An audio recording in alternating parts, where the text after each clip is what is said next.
Hey guys, how you doing? Well, today I'm going to start some Clive Barker inspired drawings slash paintings. Now this is just a build up to doing a collaboration with Paganartguy. So I sort of want to get into the feel of his style of work and, you know, get used to some of his techniques. So I've got a flip chart here.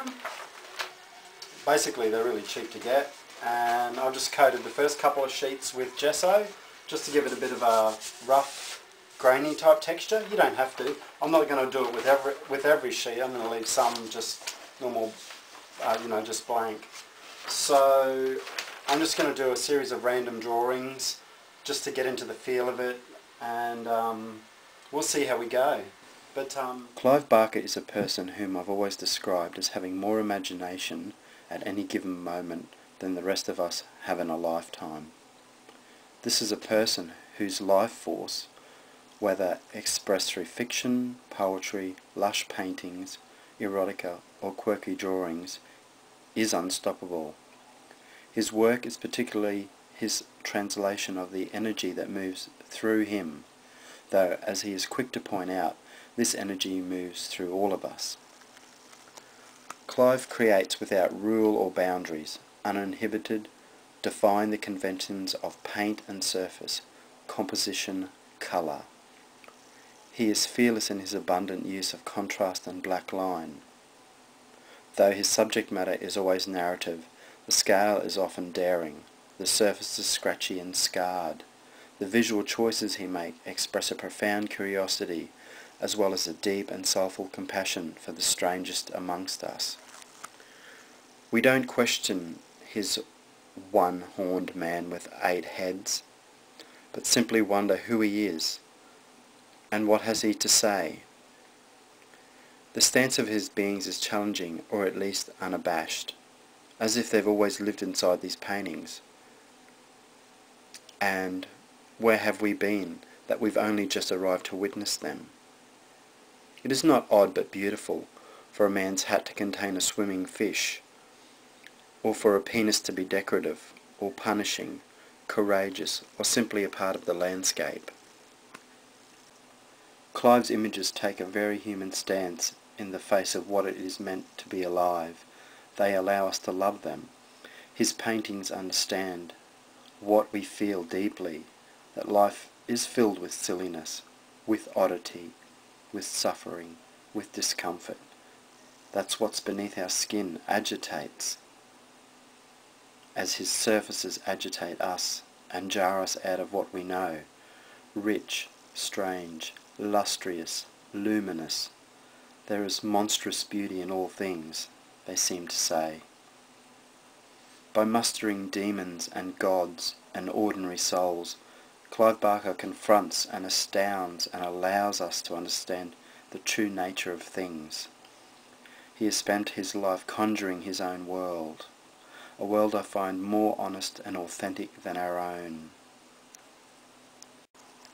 So before I actually start the main canvas painting, I always like to try and get into the artist's head.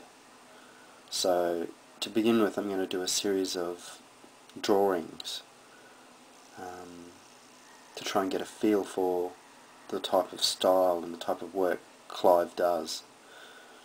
I'm going to be doing works on paper, and I'm going to be using crayons,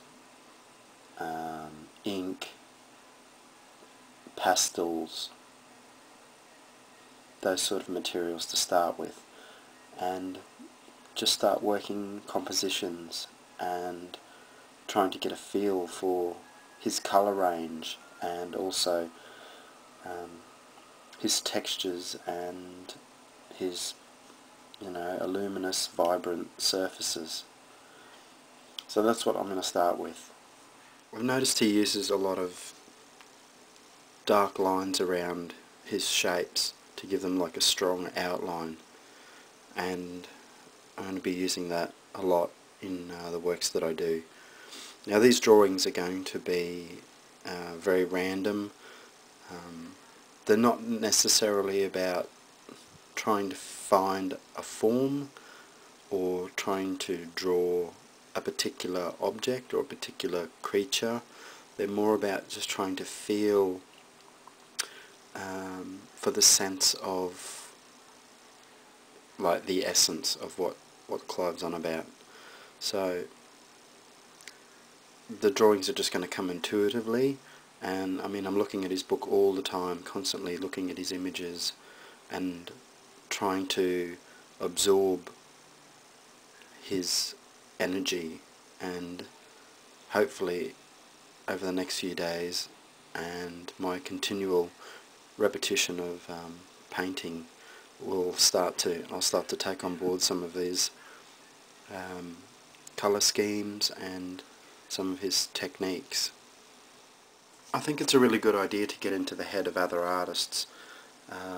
That way you basically get a better understanding of yourself as well.